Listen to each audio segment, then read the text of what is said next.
This is an end range strength exercise where you're going to try to capture some of your passive flexibility and turn it into active, usable strength or mobility. And so we're going to be right on the edge of what you already have access to, trying to grab a little bit more. So this should be really challenging, not just for your muscles, but also for your brain. So you're going to use a PVC dowel rod if you want to do both arms at the same time. If not, you can do this individually as well. But we are going to start by finding your passive position first. So the key with liftoffs is to find a position that makes sense for the exercise and the goal of the exercise itself, and for you as a person in that moment. So we're going to grab the dowel rod and sink into a position where we feel some anterior or front of the shoulder stretching sensations.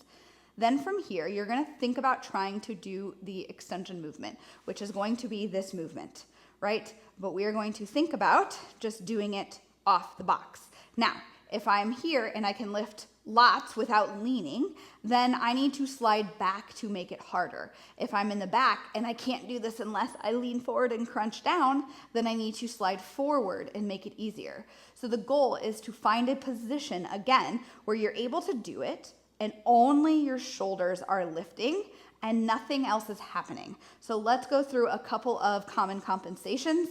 Number one, leaning forward. Number two, arching through your neck.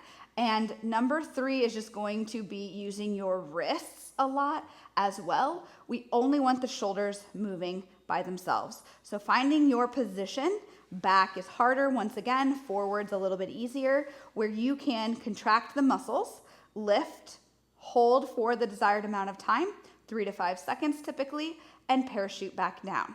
And you're able to do all reps just like that. And maybe you're getting more fatigued, so you have to change the position a little bit as you go, but the goal is to not need to do that and find the position up front.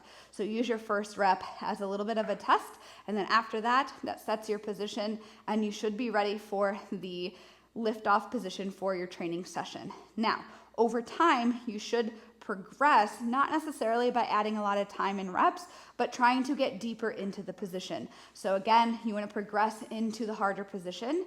If you can get really far back, but you have to move really far forward to be able to do the movement, you have lots of flexibility, but not a lot of strength in those positions, which is opportunities that you have for performance, but also potential injury risk. So we want to capture those as much as possible. So make sure you're progressing in that way, and you should feel that your shoulder extension, mobility, and strength is improving a lot when you do these consistently.